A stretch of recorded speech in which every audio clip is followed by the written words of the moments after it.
Hello there, welcome to my views and news. Three news stories for you. First one is from Somalia.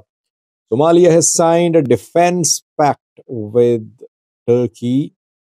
What is the significance of this agreement? Because Somalia is in need of allies. Somalia is looking for allies to build a front against Ethiopia after Ethiopia signed MOU with Somaliland more than a month ago.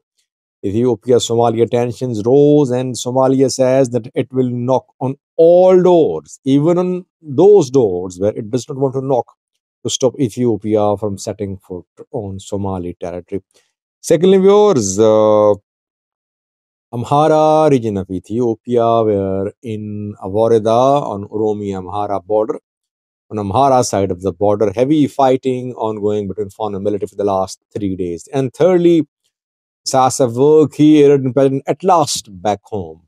12-day long foreign trip of Sasa Worki has at last come to an end. Firstly, was Turkey. Turkey is a key player in the Horn of Africa. It has huge investments in Ethiopia. It has military base in Somalia. It trained Gorgor troops in Somalia. It armed Somalia's military too. And Turkey could be a key player in case of a direct confrontation between Ethiopia and Somalia. After Ethiopia signed an MOU with Somaliland more than a month ago to gain access to the sea, Turkey issued a statement, a pro-Somalia statement. It wasn't a neutral statement, but the statement tilted towards Somalia. But Somalia wants more from Turkey. Somalia's foreign minister has been in Turkey for talks, and it is being reported that Somalia has signed a defense pact with Turkey.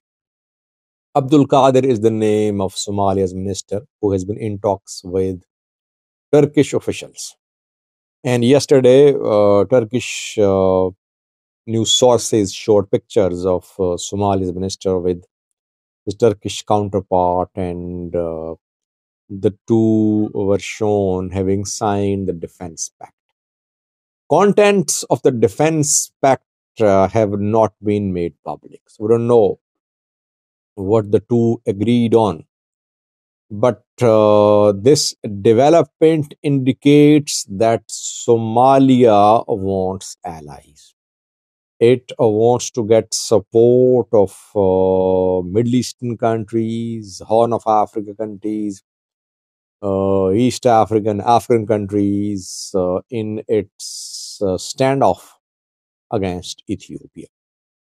And through some moves, diplomatic moves made by Somalia, I think Somalia forced Ethiopia to delay the implementation of the MOU.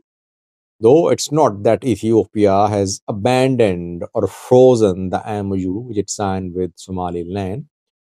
When the MOU was signed, it was said that within a month it will turn into an agreement. But so far, agreement has not been signed. Rather, we are seeing statements from different countries, different organizations calling for respect for Somalia's sovereignty and territorial integrity. Ethiopia adamant that it wants to implement the MOU, but it has not made any decisive moves towards implementation of the MOU. Will Turkey provide military support to Somalia in case of Somalia-Ethiopia military confrontation? Too early to say. Turkey is known for intervening in conflicts abroad. Turkey intervened in Libyan conflict where GNA and LNA were fighting. Turkey intervened militarily in support of GNA. Turkey intervened in Azerbaijan-Armenia war as well, though the intervention was not as public as it was in Libya. But Turkey supported Azerbaijan. And Turkey supported, Turkey intervened in Ethiopian civil war as well. It provided TB2 drones to Ethiopian Air Force, and the TB2 drones changed the battlefield balance in favor of Ethiopian government forces. So Turkey might intervene, too early to say what it will do, which type of support will it provide to Somalia or Ethiopia. Secondly, was heavy fighting on Oromia-Amhara border between Fano and military. For the last 3 days, heavy clashes have been ongoing in this Wareda on Amhara-Oromia border. Minjar is the name of the Wareda, of the place on Amhara-Oromia border. Minjar is in North Shore zone of the Amhara region. For the last 2 days, heavy fighting has been ongoing here. Both sides making tall claims. Fano fighters claim to have inflicted heavy losses on military in Minjar. They say dozens of ENDF soldiers have been taken prisoner and killed in Minjar. Minjar is right on Amhara-Oromia border, and Oromia forces will be sent here. If Fano fighters manage to take control of entire Minjar, obviously Oromia won't sit idle. It will send its forces to Minjar to support Ethiopian National Defense Force. It happened in the past as well. I think a few weeks ago there was fighting in Minjar. Oromia forces became involved in support of Ethiopian National Defense Force. By the way, this week there was heavy fighting on Oromia-Amhara border in another location, and that was Mirhabate Alim Katimma, where a Fano political wing head was killed, and Fano fighters killed some ENDF soldiers too. There was heavy fighting there in Mirhabate near Alim Katimma on Zoma mountain, I think, close to Zoma mountain.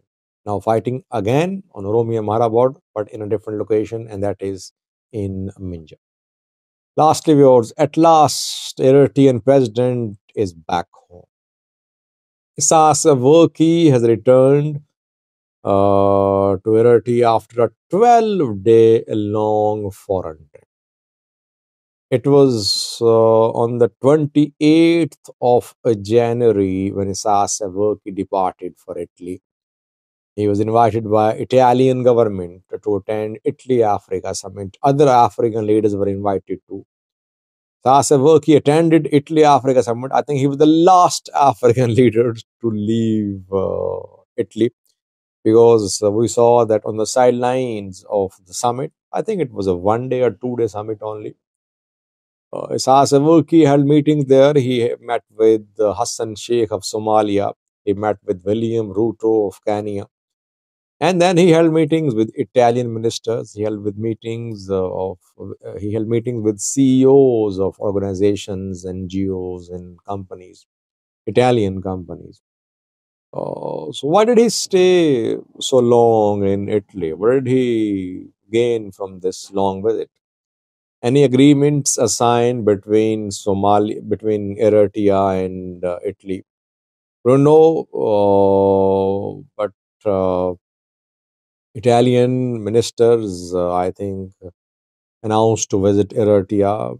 Italy wants to cement its ties with Eritrea.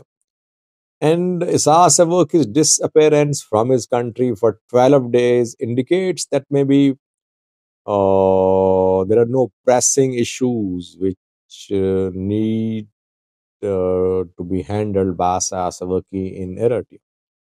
So whether he is in Eritrea or not, it does not matter. The system is in place. And by system, I do not mean any democratic, transparent system.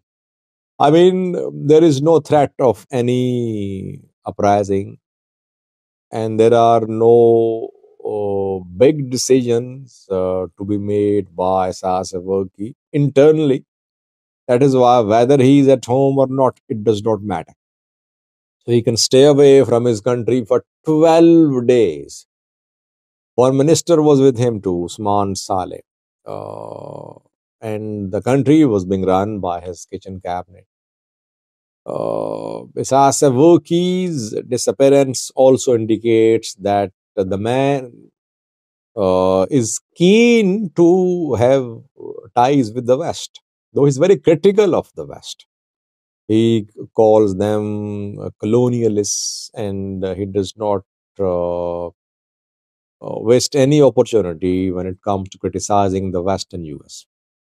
It seems that he wants to have good ties with the West too. West wants fundamental changes in Eritrea, like some democratic reforms, holding of election, respect for fundamental rights of people, respect for religious freedom, opening up of media, etc. These are the points on which Isaias Afwerki disagrees with the West. Isaias Afwerki accuses West of interfering in African countries, of looting African assets, but he was very eager to welcome Italian ministers to Eritrea when he held meetings in Rome with Italian ministers. Thank you for watching.